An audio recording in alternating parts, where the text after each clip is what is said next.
We're really lucky these wonderful people agreed to be here. The truth is, it was tough to choose because, as some of you heard, everybody here has such an incredible journey that we're honoring. But I'm sure in the future we'll have other opportunities to hear others. So instead of introductions, I would like to ask you each in turn to introduce yourself, where you're from, and give us, we don't have time for too much. Your stories could fill up oceans, but just give us a brief glimpse into your personal journey toward becoming a Ger, and what drew you to the path, and specifically, if you can please, try to think of the most transformative moments in that experience. Ladies first, Chava's here, please. Okay, hello everybody. My name is Chava Muna. Our last name is Hart. And we actually live in Ramat Beit Shemesh in Neve Shamir. Some people are familiar as Hay. We've actually made Aliyah. It's been recently just a year. So thank you. A round of applause. Can go into it. Oh, Introduce so, yourself. I'm Akiva Menachem, and I want to say this. You mentioned that everybody has a story, right? We've been so moved. We've been so moved being in. We were only just in one panel number 7, and we had such an incredible time just hearing everybody's stories. And so every single person in this room could have been up here sharing their story, and it just goes deep and deep and deep. So thank you for sharing. Thank you for all of this, for coming together. Thank you, Rabbi Weinberg, for bringing together. This needs to continue to happen because I'm feeling very, very inspired. Okay, so with that said, my wife and I, we were Christians a handful of years ago, and we got to a point to where we started asking a whole lot of questions. And the moment that you start asking questions, that's when you really start to get answers. I feel like a lot of people can really relate to that one. And so a lot of people that we were around could not give us answers. And so we started doing what you call church hopping and going back and forth and really, really searching. And I got a call from a cousin of mine. And he said that I believe that all of the African Americans are the real children of Israel. And so he started sending me, I said, what are you talking about? This is crazy. So he started sending me some videos of a group, which maybe some of you guys may be familiar with, called the Hebrew Israelite, or the Black Hebrew Israelites. Now, it's a very, very broad group. There's many different sects. There's many different groups. The videos that I watched were very militant, very aggressive, people that were very anti-Semitic, it was full, lots of hatred in their hearts and things like that. And so I was immediately turned off. But there was something that really stood out, and they've spent a lot of time talking about Moshe Rabbeinu and the quote-unquote Old Testament and Tanakh. And this was something that my wife and I didn't hear much of in Christianity. And so this was very intriguing for us. So we started going deeper, started asking questions, started learning more and more and more. And we came across, they didn't like Orthodox Jews, right? A lot of circles didn't like them. So we started researching Orthodox Jews. We wanted to learn about these people that they didn't like. Yeah. And what we found was unbelievable, and our hearts just opened up. And we found all of it. We found the Jewish people. We found the Torah and how beautiful it was. And we started, our minds were blown. And we started learning about these commandments and these mitzvot. And I said, wow, 613. A lot of people were saying, wow, it's a lot of things to do. And so immediately for us, we said, it's not a lot, that's 613 opportunities to connect. That's what we immediately saw. Opportunities to connect, and that's what we were looking for. We were looking for a clear path to be able to connect to God, something that was just laid out there in front of us, and that's what the Torah did for us. And yeah, the 613 was very, like you said, most people were like, wow, it's a lot. Why do you want to take that on? But for us, like he said, that's what we were looking for. We were looking for structure, when he felt like there was just no structure within the Christianity. And so when we saw that, we were like, no, this is great. We want this. Of course we want this. So that made sense to us. And it was like a light bulb went off, and we were like, this is the path that we're definitely going to go on. And a lot of people say, was that really like together you guys made that decision? And we really did. Like we were just on the journey together in searching. Yeah. It wasn't one more interested than the other. It was literally like. That's so important. If I may just jump in here for a second. Akiva and Chava are here with us tonight, but who's babysitter? You did this journey with a family, six kids. How did they go on this journey? So it's been amazing because I think Hashem, like everything was like hashgacha prati, honestly, leading up to us going through a conversion, because our kids, we ended up taking them out of public school, homeschooling them. So a lot of our values was instilled in our kids. It wasn't a school system that was telling them. It wasn't outside relationships and things like that. So it was literally like our kids were just learning from us, and they were very inquisitive. They asked questions. They want to know things. I think the challenge within Christianity, they will ask us things, and I was like, just because. And, our kids will go, okay, but they were very curious as well too. So when we started sharing Judaism to them and we had answers, it made sense to them, and they wanted to go on this path for themselves as well too. And it's been beautiful to see our kids grow into their Judaism and to want this for themselves. And obviously went through the RCC in California, and I was just talking to you about that, and she was like, wow, all 8 of you guys converted? How did that happen? Meaning, because it's not, our rabbi that we went through is very tough. The RCC and that rabbi particularly, it's not as easy. So, but our kids, they're very happy. They wanted it for themselves. Actually, my oldest is watching our kids right now. Amazing. Yeah, but 17-year-old. So we have 17, 16, 7, almost 5, 3, and 2. So we'll get into shidduchim soon. Not just this minute, but soon. Thank you for that opening. Ariel, amazing story. Tell us a little bit, a glimpse into it, and a transformative moment, if you can, please. I'll do my best. So I'll start by asking a question. Who owns a washing machine? Silly question. Who owns a washing machine? Who owns socks? Everyone got socks? Who owns one sock? Because of the washing machine. Okay. That one sock is the story of my life. The one sock that it's on its own. Doesn't quite fit, doesn't have a match, doesn't fit. So I thought I'd give you a little metaphor to start off. Last time it was about shoes. There's a feet thing going. I need to change that. Okay, so I was born in the UK, as you can tell by my velvety, dulcet tones. And I'm the son of a pastor of a church, or he was a pastor of a church. And I have an Irish mother, so there was someone here as well. Yes, there we are. I have an Irish mother, whose family are originally from Poland some years ago. If you shake the family tree hard enough, some Jews are going to fall out. But nothing concrete. So anyway, I grew up in this very Christian household. And I said my father was the pastor of a church, very big church, nearly 3,000 people.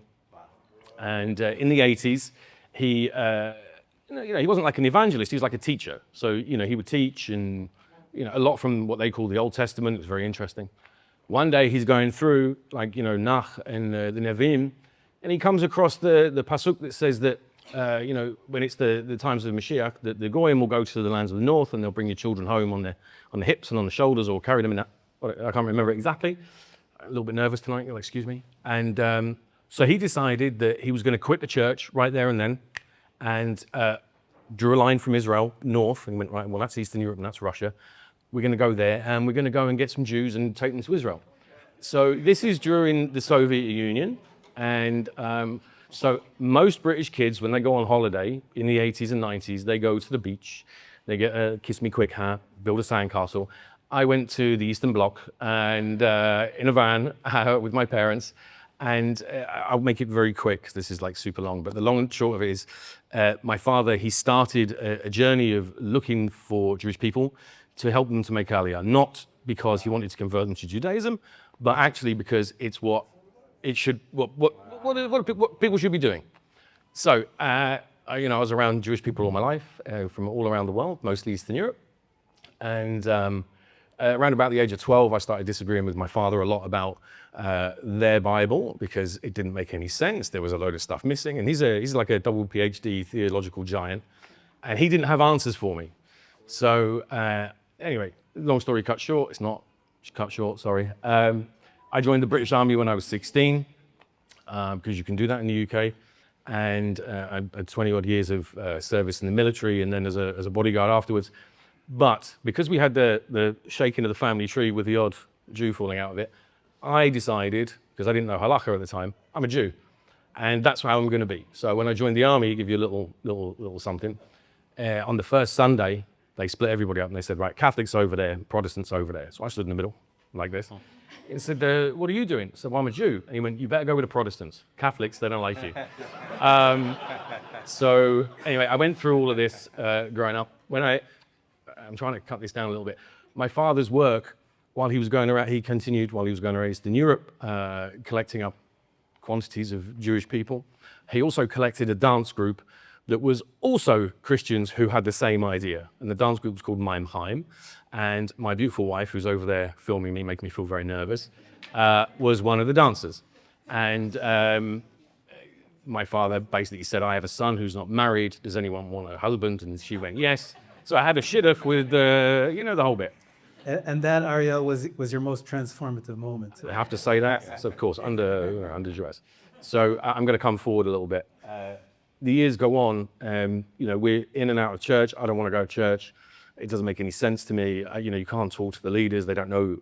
I'm just going to say that. They don't know. They don't have the answers for you. And anywho, time goes on. I'm away. When I left the army, I was a bodyguard for a while for some interesting people. And round about, when was COVID? 2019? 2020. In 2020? 2020. Oh, okay, so, wow. In 2020, I was away looking after a client, and I was away for like 3 or 4 months to go away. And so we have 6 children, I should have mentioned that. We married 26 years, 6 children. And one of my sons, Ezekiel, while I was away, he was very worried about me because I have a dangerous job and there's COVID. So he wants to pray, he doesn't know how to pray. He's definitely not going to church because he knows Dad hates it. So he finds, I have a pair to fill in and I have a prayer book. I don't know what I'm doing with it. He doesn't know what he's doing with it, but he starts. Anyway, I come home and the question he asked me was, when I came home, wasn't like, how are you or anything like that. He said, Dad, why have you never taken me to a synagogue? I was like, oh. Because he's like, you're so proud of being what you think is a Jew, etc. But what do? We don't do anything. So I was like, okay, wow, that's quite heavy. So we phoned the local Chabad rabbi, who was great. He came out, he saw us, and anyway, that was then. A lot happened between now and then. So I'll just shut it down a little bit. But there was a lot of hills to climb, a lot of rivers to cross, and You're here in Israel how long? 1 year and 3 months. Baruch Hashem. Baruch Hashem. Amen. We could listen to your stories all day long. I want to focus, if you can, to our topic tonight, and that is loving the Ger. And I'm going to once again ask you to share with us. Obviously, in the long journey, there have been challenges, some challenges that you've encountered. Maybe if you could focus on the biggest hurdle that you found, especially after the conversion. You went through the hoops, the harder beitin, the easier beitin, whatever it is, maybe a few beitin. Many people here have converted more than once. Ever heard of such a thing? There we go. But after you finally made it, you're a Jew. What are some of the challenges you faced? And of course, hopefully you'll be able to say something about the flip side. If you can point out one small act of kindness or inclusion that somebody showed you that made a big difference to you. So again, Chava, ladies first, Okay. please. Again, thank you. I think the biggest challenge, it's probably for both of us, but personally, it's dealing with the family after. It's like, I don't know, once you convert, it's like you've already dealt with some, I don't know, everybody has. You'd have been your own family, you mean? My family like- outside of. Like not your kids. You're Not talking my about your kids, not my relatives. kids, relatives, parents. Yeah.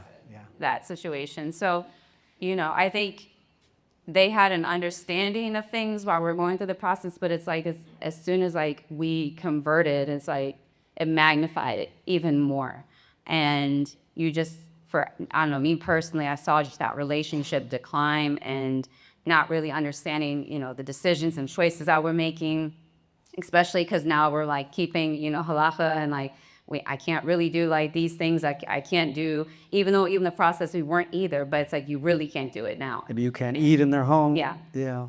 And I would say the blessing though is like the majority of our family didn't live in a state that we were living in, so I deal with that. Distance is good sometimes. Yeah, Okay. that was the upside of it, but it's just still some things of just not understanding in the decision and like why we chose Orthodox and all of those things. So I think that was like the biggest challenge after, and it's still that way, and I think it's gotten even harder and even worse, to be honest. Yeah. So it can be lonely. It can be lonely as a Ger, obviously, and you don't have family, and so you see all the holidays and the family members coming together, and you're like, we don't have that, especially for our kids. Right. But we just try to encourage our kids and tell them, like, it starts with you from here, right? And Right. just letting them kind of see that vision and letting them know that you get to now continue this family tree. Amazing. I mean, tell them also that about us here tonight, and we're all the new family. And I know Hanukkah's not quite Christmas; it doesn't quite cut it, but we have plenty of celebration. It works. I come from a very close-knit family. And I mean, every Sunday we're hanging out at my grandma's house. There's food and there's laughing, there's music, there's singing. I come from a musical family also. And, so everybody was very close-knit. And so the moment that we started changing our whole lifestyle and our belief system, everything shifted. And it was tough. It was very, very tough. And I think even like she said, as the years go by, it gets worse for whatever reason. Like I'll be 100% transparent. Like my parents, they completely said, I don't want anything to do with you anymore. Wow. Right? And it's not easy, right? It's a very hard thing. It's a very, very, very hard thing. And so, one of the things that keeps me going is what she said, is us being that for our children, right? So we were the ones, my wife and I were the ones who, had to go through a lot of these hard times for our children now, and so they can now build it, from here and never have to worry about a lot of the things that we had to go through. B'ezrat Hashem. Yeah. And then I know you had to find out to answer the other part of it. I'd love that. Okay. It'd be great. So the positive side, right, is the Please. flip side and how we've been included. I think it's, as well as you not having family, there's other people who realize that and the Ger and the challenges, and they overwhelm you with love and invites. And I think we've been very welcome and included living here in Israel, especially in Am Yisrael. Give us one example, one person you're thinking about in your mind, or You want me to say that? know their name, not by name, but tell us, Specifically, how they help. Always inviting us for every holiday for a meal, for Shabbats, and having our kids come together. Now, my daughter's like best friends with this person's daughter as well too, and but they're also a Ger. Okay. But they've been in it longer than us, so it's just been beautiful to be able to have that inclusiveness. And we've, to be honest with you though, after our conversion in Irvine, California, and even during, we've always felt included and loved. They did a phenomenal job of always making us feel welcome and almost not even like we were a Ger. Amazing. Yeah, there are some communities that are so good at it. Some are still learning. But Yeah, it's just- great to hear. Please. And just, it's so cool that she ended on that feeling, people making us feel like, we're not a Ger, which is the key, right? And I think that was probably one of the most impactful things throughout, like post-conversion, is being around people and intentionally connecting ourselves with good people, and when people say things like, I look at you as the same as me, right? Like that means a lot. That means a lot, and so I think that's really, really helped us and made us feel a lot more comfortable. And people, we have people in our lives who don't look at us as, someone who converted. They look at us as, someone who is 100% Jewish, just like them. Amazing. That's beautiful. Ariel? Okay. So, you know what? I don't want to really dwell on the bad things, okay? Because I think you have to meet people where they're at, and that's what's important. And not everybody understands or gets the concept of who you are and what you're going through, and what you've done actually when you finished. So I'd rather not say, but I'll just say one small thing. I don't want to say, but I'll say one small thing. I think when you finish your Giyur and you come out of the mikveh, there's an expectation that last week you were a goy and this week you're a rabbi. So you should know absolutely everything. And if you don't, someone's there to remind you that last week you didn't know everything. And that can be the case. However, I will say this, there have been some incredible moments post-Giyur. For example, like the first Aliyah that you get called up to the Torah was absolutely amazing because Torah's fire and it was brilliant. But if I had to pick one moment, and this is not a plug, but I'm going to say it, if I had to pick one moment, it was the day that I was able to come to Menachem for the first time. Because I was looking for a yeshiva, somewhere to learn, somewhere that would take somebody like me, a bit rough around the edges. And I spoke to Rav Weinberg and he spoke to Rav List. Anyway, I went to Menachem and I think I told you.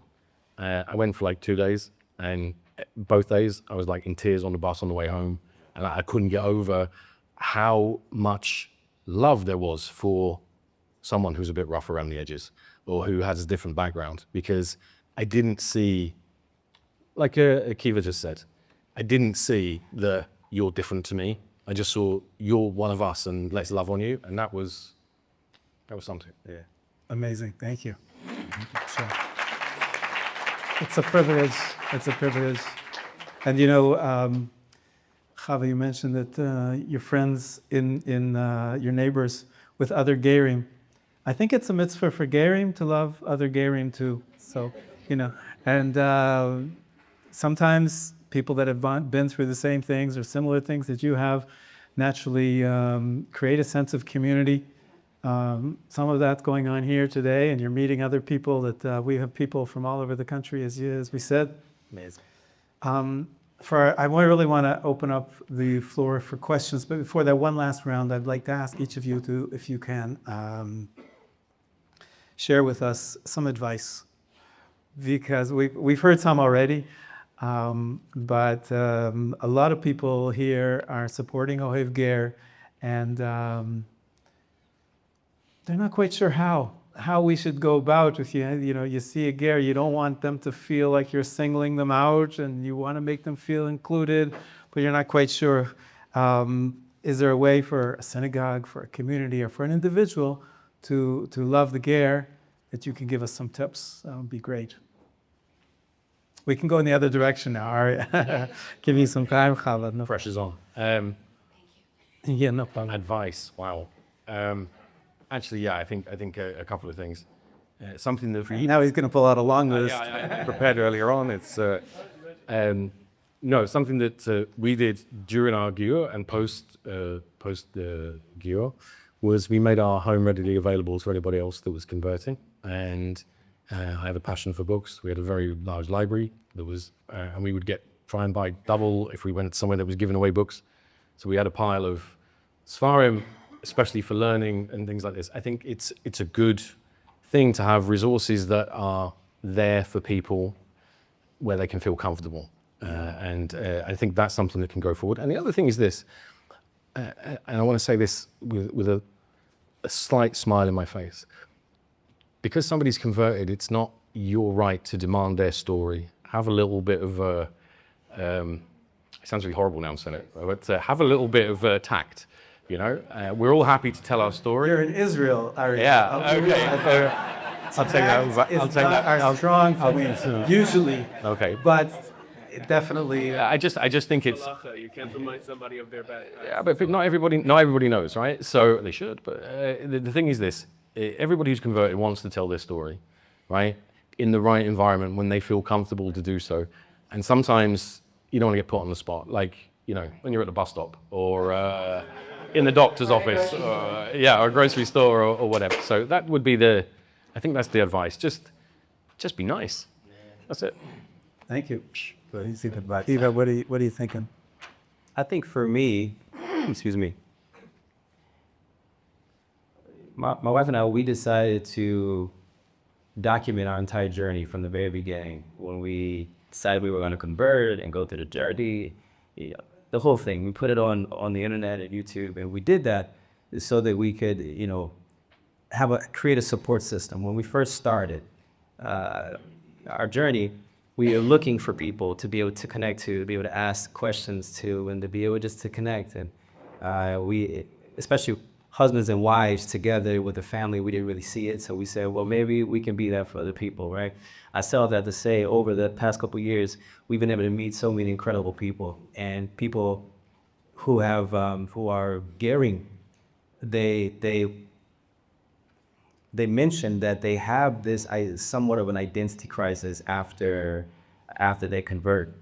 And what I mean by that is that for some reason, which I understand, some people don't know how to transition from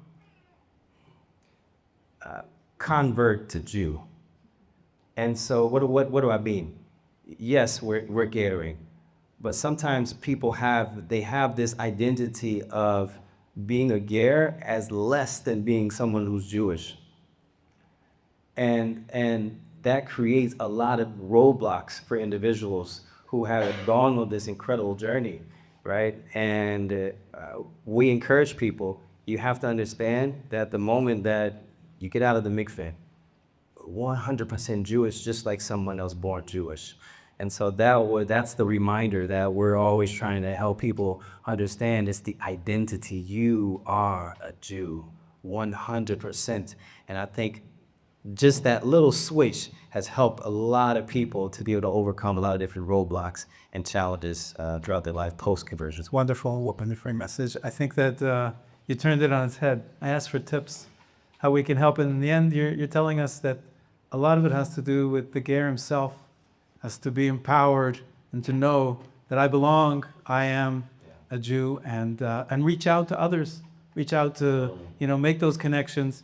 Don't wait for them to come to you and That's right. expect the special treatment. Just try as much as you can. It's easy to say, obviously, right? But try and join a group. Reach out, have a chavruta, find a friend, and we had this Gioret who. Again, part of transitioning to Israel, things are a little different here. I think she had every Shabbat meal and every Yom Tov meal by herself in her apartment for 5 years, until Baruch Hashem we were able to speak to her, and we told her it doesn't work like that in Israel, anywhere really. But we helped her connect to some people in the community, and people will be happy. She's a lovely woman, and she, Hashem, is now more socialized. But there's a lot to work on. Yeah, but to make that switch that you own your place in the community. Wonderful advice. Thank you. Anish. I guess just to add a little bit to what he said, I think for us it's important that people that were born Jewish, that they educate their families more just about the year, especially to children specifically. Akiva and I, we're actually working on books right now, children's books and animations, to be able to kind of show that in a fun way, but to actually teach and educate families and kids. For those who do watch at least Jewish shows and cartoons, but to help educate the kids on what is the ger, what is the ger, how to be sensitive to the ger. Because our kids, they got bullied a little bit, I'm going to be honest, at the beginning. And it's because people don't understand. And they don't... So lack of education. It really comes from a lack of education in the home. I really think, if you're talking about this in the home, then your children are going to be very sensitive to that, and they're going to be welcoming to the ger, and that's just something that we're teaching our children. But that's the one thing I would say is just educate more. Amazing. Absolutely, yeah. And that's sad. We look forward to seeing those videos. That sounds amazing. Great. I'd like to open up the last few minutes. We have some questions. Right over here. Is it Chaya? Is it? Yeah, Chaya. Great. Thank you. Thank you for the evening and thank you for our amazing turn guests. My biggest question, or maybe it will be confusing, how are you a ger that you at the same time? because you're saying the Geret. So you are a stranger, or are you part of the nation? So I think like you are talking to our children, but what are you talking to them about? Because if they're part of the nation, why are you making that separation? So how are you a Ger and a Jew simultaneously? Excellent question. I think Yeah. I'd like to take a stab at that, if I may. I would love to hear you as well, but it's quite famous that the question is asked. We're supposed to love every Jew. Such a basic principle in Judaism, to love every Jew. So when the Torah tells us to love the Ger, what's the innovation? That's obvious. A Ger is a Jew. So the Rambam, Maimonides, he says, you get a double mitzvah. When you love, of course you have to love a Ger because he's a Jew like every other. And the fact that he is also a Ger means you should go out of your way, bend over backwards, and some of the parameters might even be different. You really have to invest a lot in loving a Ger, even more than you love your fellow Jew. But by all means, Akiva was saying that there's an identity thing here, and it's complicated. Any other videos want to relate to that? I'll jump in if I may. I think, where are you over there? Hi. I think that the question is super, super valid because it almost doesn't make sense. But I think when we look through Torah, when it talks about loving the Ger, the Ger is not always on their own. They're normally lumped in with two other categories of people. Okay, and the thing that the Ger has in common with the other two categories of people, which is the widow and the orphan, is that when you come into Am Yisrael, although you have a huge family, in theory you don't have a family. So you have to be, you can be both at the same time while you're. Am I making sense? Sure. Yeah. So that's that. Amazing. Another question? Someone, I saw a hand before. Please, Noah. Okay, so I would imagine because you guys are on the internet and you're constantly around other Gering, that you hear the extremely strong demand in the world right now of people who want to do Gior in huge numbers all over the planet. And I guess my question is, what do you think we can do to set up the right infrastructure and systems in place to be able to manage the love they're from receiving, but still do it in a way that's kosher and genuine? And like, how are we going to accept all the people that genuinely want to be Jewish? That's a great question. I think that's honestly something me and Akiva have been talking about since like day one of us converting, because it's so passionate for us to be able to help people that were like ourselves going through this process. I think our challenge is, how do we filter through that? You know, how do we filter through those who are serious? It's just like an overload of, how do you help them all? Do you know what I mean? Because even us with the emails that we get and messages, it's like we can't even get to every single person that we want to. And we even are setting up video calls with certain people just to talk to them, just to hear their story. We're just hear them out, because it's people who email over and over, and they're like, just want to connect. Nobody else, we don't know who to go to. That's exactly how we felt. So, I mean, honestly, that's when you find that answer. Yeah, I think but it starts with the leadership. I think it starts with gatherings like this. Yeah. Yeah, I'll just share,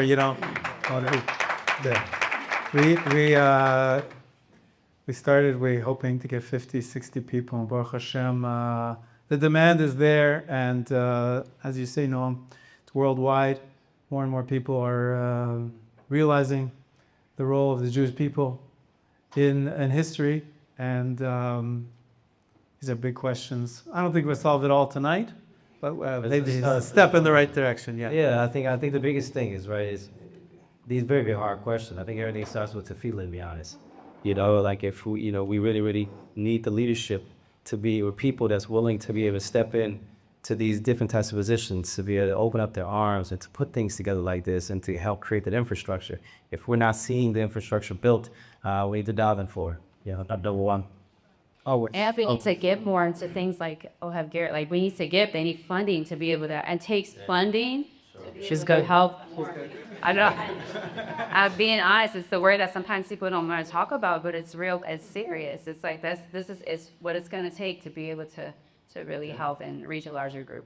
Yeah, we do focus on after Giur, but I really think that if people know that such a infrastructure exists, that they're not just going to be, convert and then be all alone and be left lonely by themselves in some apartment for 5 years, then I think it would encourage people to make this step. And it's really a historic Jewish national project to get the Giur into gear and to make it as pleasurable as possible, as smooth as possible. And yeah, we're doing our best, one step at a time. Okay, another question from the audience. Somebody, yes, Rav Norn. Hi. As the facilitator of a group, and also from my personal experience, I could be war with the people who convert. And how do you deal with people who have prejudice, have biases, have against people who look different, who speak different? Would you deal with that? How did you deal with that? How are we dealing with it? I'm not good. That's the question. Answer the question. It's listen. It's something that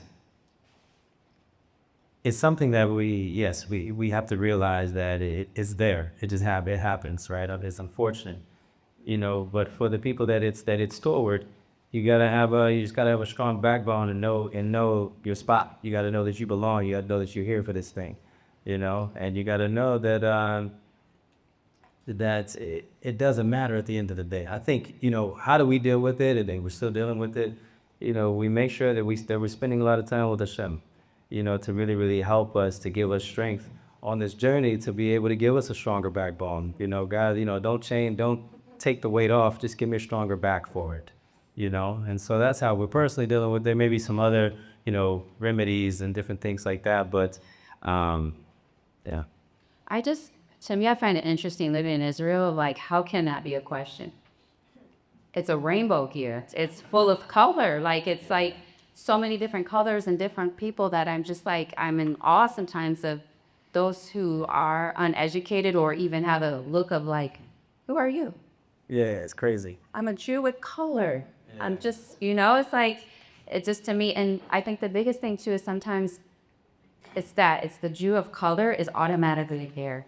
Yeah, we got to change that. That's a tough one because I've met multiple Jews who are Jews of color and they are not a Ger. And there's a line of their Jewish line, and it's just this assumption that you're a Ger if you're a colored Jew. Yes, so it's a big thing. That's a major problem amongst people of color. Just because you're a person of color, tell me. It's funny now that people are very creative with being able to action. So tell me your journey.